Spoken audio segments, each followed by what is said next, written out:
back. Welcome back to this channel. It's been a couple months. Took a little break from the channel, creatively, a little burnt out.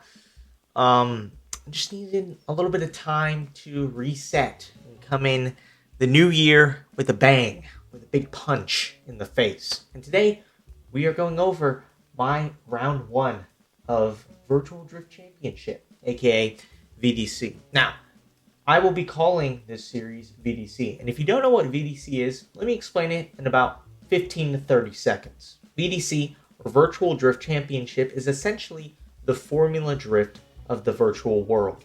Drivers from around the world compete in a 6 Series championship to be crowned the VDC champion. And not just any driver can sign up. Drivers have to gain their VDC license by either being a good professional driver in the real world or gaining your license through a licensing series in the virtual world. There's a multitude of different series that you could go through in order to get your license. I've been driving VDC this is going to be my 4th season now. I drive against 80 or so drivers from the United States, Asia, Europe, South America, etc. People all around the world, and they're pretty good. And as you could tell by the thumbnail and the title, I did pretty good this first round. But before we get into the driving and really how I did, there's a couple of elephants in the room that I want to address. But before we get into the driving and how I did, there are a couple elephants in the room that I want to address. Number 1, my car. If you have eyes and you could see what I'm driving, it is a white GT86. And if you've been following me for the past 2 years, you know I've been driving a Nissan Z under Chris Forsberg in Forsberg Racing. And yes, it is true.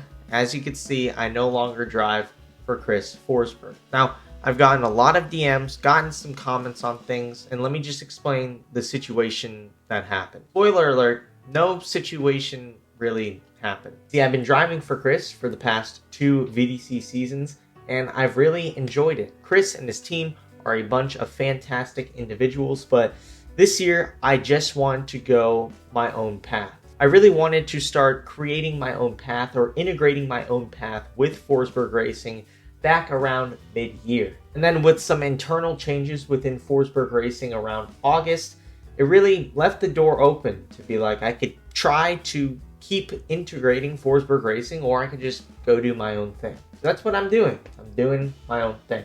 And there's no bad blood, no hate towards Chris or his team. They're a bunch of fantastic group of people. I probably wouldn't be here without them. They've taught me a lot, and I respect each and every one of them. Now, the second elephant in the room, why do I keep bringing up this brand, Boundless Racing? Now, some of you just clicked off because I just brought that up. Let me explain. Boundless Racing. You see here, this is a flyer we made for events we go to. I made a company, a sim racing company, for products, turnkeys, etc. Right? Just your one-stop shop for sim racing. That's my goal. I am heavily invested emotionally and also financially into this business. This is my passion. This is my baby. And it's something really special to me. My main goal with this company is to create a genuine sim racing experience from a sim racer. Because I truly care about sim racing as a passion. I'm not just trying to make a quick buck or make money off of people. I'm really invested in trying to create a good sim racing experience for everyone, no matter your budget, no matter your car experience, your car liking. Maybe you just like Sims and you think it's a cool piece of kit and you want it. I want to be there to serve these people. That's why I created this company. So products, bundles, turnkeys, we have different services as well. And yeah, I talk about it because, to be honest, if I didn't talk about it, I wouldn't love it because I believe in what I'm doing. Me and my team, I believe in what we're doing. So if you're offended or you don't like me talking about it, I'm sorry. Feel free to unsubscribe, but I'm not going to stop talking about it because I am truly invested in the long run with this. I want this to be a long, sustaining company. So yeah, 2 elephants out of the way. Just want to be upfront with it. So let's get into some driving. Let's talk about it. Alrighty, so let's look at some of the driving I did over this weekend. So I want to look at my best qualifying run first. So I got a 97 in qualifying. Spoiler alert, you're about to watch that 97 point run. I qualified third behind Alan Hines and Zach O'Sullivan, two of my good friends and also absolute rippers on the track. So super pumped to get into that. Let's take a look at this run. Future Brandon here. I made the audio of the video too loud and there's commentary behind it, so you can't hear me. There's another clip of this, so I'm going to commentate over this. I feel like in the beginning of this run, so this first outer zone, if I were to have been more outside, so on the white line from the get, definitely think I could have qualified number one. Got a 97. This run was pretty good. You know, when I qualify, I try to be as smooth as possible, line over everything, not trying to go super fast, just have as good of a line, consistent angle, super fluid, lots of throttle commitment, and I did just that. I got awarded a 97 and third place, which is super dope. So third in qualifying means I was in the bottom right bracket and my top 32, third place in qualifying. That means I'm against whoever qualified 30th, but actually it's not. Because in VDC, they do something a little different. You see, anyone who qualifies from 29th to 44th gets to battle their way into the top 32. They call it the last 16, where the final four of this last 16 bracket gets to make it into the top 32, and then that final four who gets in the top 32, they're placed based on their qualifying position. So I qualified third. That means I went against the second highest qualifier within the last 16, and that being Linus Tornquist. Many names for it. Now, the Swede, very good driver. Drove with him in practice. He is absolutely no slouch. He's got a 2AR Mark IV Supra. I had to put it down, and because of this, I had a little bit of nerves, you know. You don't want to get knocked out in top 32, especially in the first round of competition. So, lead run, I was a little hesitant. As you can see, slight bobble there in this outer zone, and yeah, confidence was not at an all-time high, I will be honest here. So, turning it around in my chase run, I knew I had to put it on him because he was very aggressive there. In the first corner, not super on his door here, had to lay it on his door, gave a little space, tapped him on transition there, which you'll see that's a common trend. This being a new car, a little hesitant on transition, but really exaggerated it and lost a little bit of ground in that third to last outer zone. And yeah, I didn't win this battle. Now, I didn't lose it. It was actually a one more time. I was, in fact, very nervous coming into this OMT because I really did not want to get knocked out in top 32, new car, private tier team, just by myself. I really did not want to get knocked out here. So, lights went out. I went off the line, and I'm like, okay, 100-point lead run, that's what we gotta do. Still, don't care about speed, and I tried to do just that. Right on that outer right line, again, right there. A little bit of lag there. Thankfully, he didn't hit me. That would have been bad. But, yeah, just did the lead run I had to do. He was still on me, left some room in transitions, which I knew was my strong point. I could get right onto everyone's bumper in transitions. And a super solid lead run on my part. So, here comes along the chase run. I understand that what I did before was not good enough. Don't hit him on transition. Be closer in that second to last outer zone. And honestly, I knew I could take it. So that's exactly what I did. Coming off the line, I was, to be sure, to be on him, right? No gap, just right on him through this corner, leaving half a car or so, and riding against his bumper through transition. Left a little bit of space here just to make sure I don't hit him. I executed that perfectly. And then here, again, wanted to make sure I was there. Nearly killed him again with that transition. Pulled out a little bit of angle, transition better. And yes, this chase run was enough to secure the win. And Linus, you're a G. You're a great driver. If you're watching this, that was a great run. You have a very good shot of doing well at one of the rounds this year in VDC. Props to you. So next up was my top 16 battle. And because I qualified third, I knew going through the bracket in my side of the bracket, the bottom right side, I knew I was leading every time. And I felt my lead runs at this track were very strong. So I was going against Darius Ostraka. Now, I've gone against this guy before. I've beaten him once. I've lost to him once. Now I'm going up against him again. We're 1-1. And I knew I had to lay it down because Darius is no slouch. He is great. Great chase driver, great lead driver. I knew I had to stay focused and really execute well on this battle. Future Brandon here again. So this lead run, you know the drill. Gotta lay down as smooth of a lead run as possible, which I do. Initiate well, and not really thinking about what Darius is doing, not trying to throw him off. But as you can see, Darius isn't exactly super on the door, right? He's about a car and a half off. Not a lot of pressure, so that means I'm doing a good job. Little bobble there through that zone, but overall this lead run was pretty solid. Didn't put a foot wrong, and yeah, just knew I had to throw down a pretty nasty chase. So my spotter in my ear, who was actually Zach O'Sullivan, Ryan Litteral's spotter, and Brandon Patrick, who's giving me some additional notes. Props to both of them. They told me, be on Darius's door. If you're able to have a closer chase, the advantage will go over to you. And I said, okie dokie, let's see what we could do. So the lights go out. I roll a little before just to make sure he doesn't get away from me. People were saying he was very fast on the straight. And first corner, initiate, and I'm right on his door, right? Going in practice with him, I knew he didn't have as much pace as I did, so I knew I could take advantage of that. And me having a very well set up car, thanks again to Brandon Patrick for that, I knew I could stick it behind him and not overdrive. And that's exactly what I did. Little tap on transition again.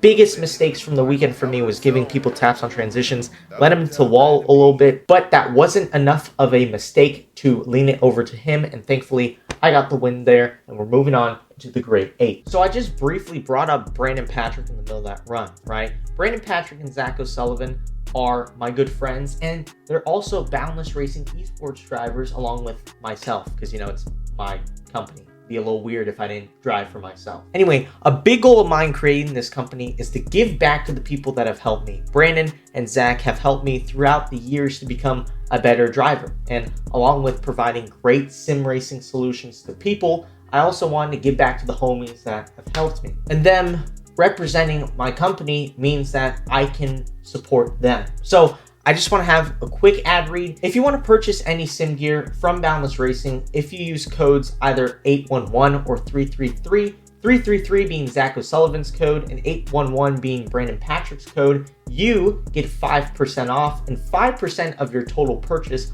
also goes to either one of them. It's a great way for me to support the drivers and the people that have helped me so much, and it's a great way for you to get sim racing products at a little bit of a discount. So back to Brandon Patrick. So during the week following up to the day of competition, I was crashing out. Like Tuesday, Monday, I was fucking pissed, to be honest with you. My car drove like donkey butt, and I was just not comfortable. Brandon was like, you know what? I'm gonna be a G, and I'm gonna tune your car for you. And I used that tune for the rest of the week, got used to the car, and honestly, I wouldn't have had the success I had this weekend without Brandon. So Brandon, thank you so much for helping me out.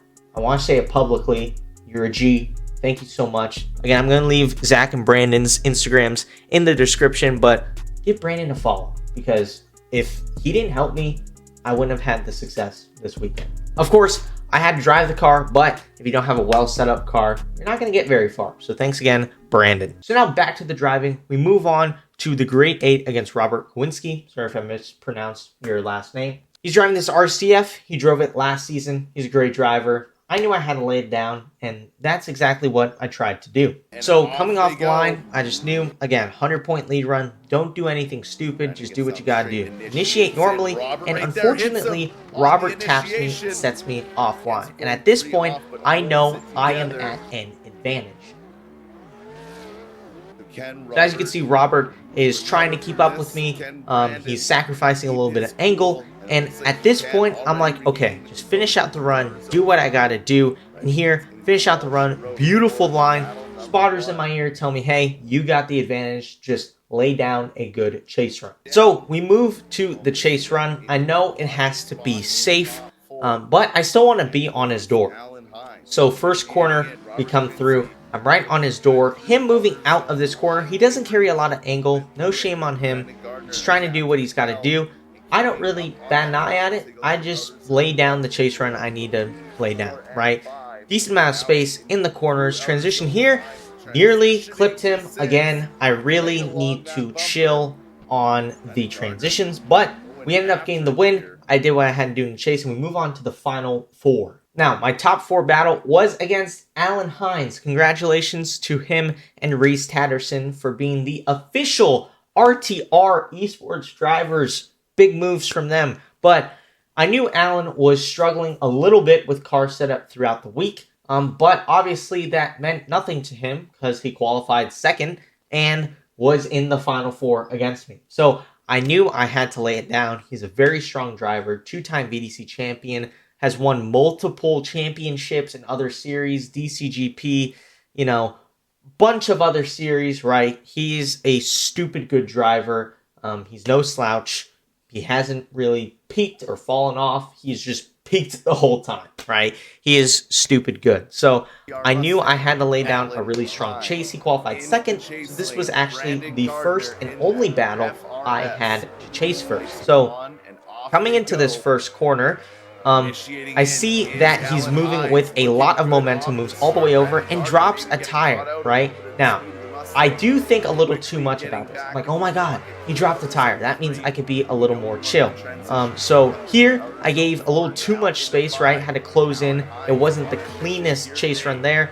And then here, I close up right on his door. My opinion, pretty good chase run. Little bobble there, and that's 2 mistakes I had.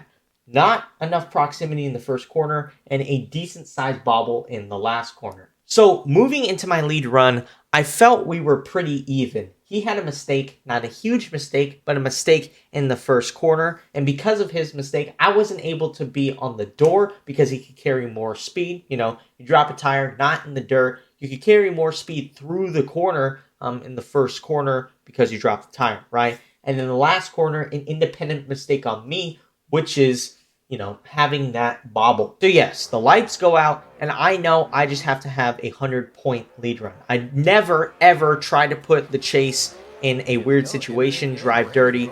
Never do that. Just as much angle, as much speed as possible. And Alan is on me. He is having a clinic of a chase run, an Alan Hines chase, transitioning super close, no bobbles, maybe a slight bobble in that zone, but I mean, he lays down a great chase, and his chase is a lot stronger than mine, and because of that, he will get the win, and I am forced into the 3rd place battle. Now, I get to lead first again, and it is against Austin Zaleski, something, OTM A to Z, and he is in a V8 Mark IV Supra, another Mark IV Supra, and all day he has been laying down clinics, chase runs, and lead runs. He's taking a lot of risk, and he is pulling it off. So coming into this, I just know, again, lead run, gotta do what I gotta do. Kind of too much wheel spin off the line, little mistake on me. So come in right on the line, tire drop on my point. Oopsie daisy, didn't even notice that, right? And he is just on my door, right? Transition, boom, cross my bumper, right on the door, right? More angle than me through that zone, which is on me. Pulls through here, looking fantastic. He is on me. At this point, I am at a bit of a deficit. Austin just laid down such a good chase run. I know I have to pull something out of my ass or I am going to lose. And unfortunately, by the title, and if you know how I placed 4th. I lost this battle because he was just doing so well in the lead. A tire drop from him as well, but yeah, it's like I'm doing the best I can. I feel like I have a pretty good chase, but he just has so much angle. He's able to do so much with that Mark IV Supra, and unfortunately, I can't edge him out, and I get 4th place. But I'm really happy with my driving, to be honest. Even though it wasn't a podium, and I really felt if I could have beat Alan, I could have beat T-Con, who he met in the finals. I really felt like I could have taken this event win, but unfortunately, today just wasn't the day. And yeah, 4th place, first round of the season, a really, really good start to the season. I feel like I have some good momentum. Car drives well, my confidence is there. I don't have a lot of pressure on me. I just need to drive, have some fun, and do what I gotta do.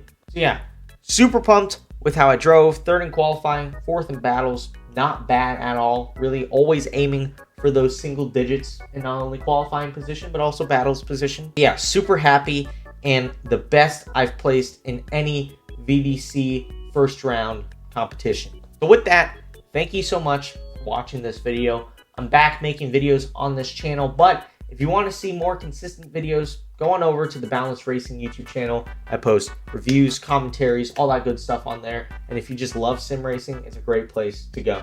But again, I'm still wanting to post content here. So if you did enjoy this video, make sure to like and subscribe for more. And also comment down below what content you want to see, whether it be real life stuff, sim racing stuff, whatever it may be. Comment down below. And with that, thank you again for watching this video, and I'll catch you in the next one. Take care.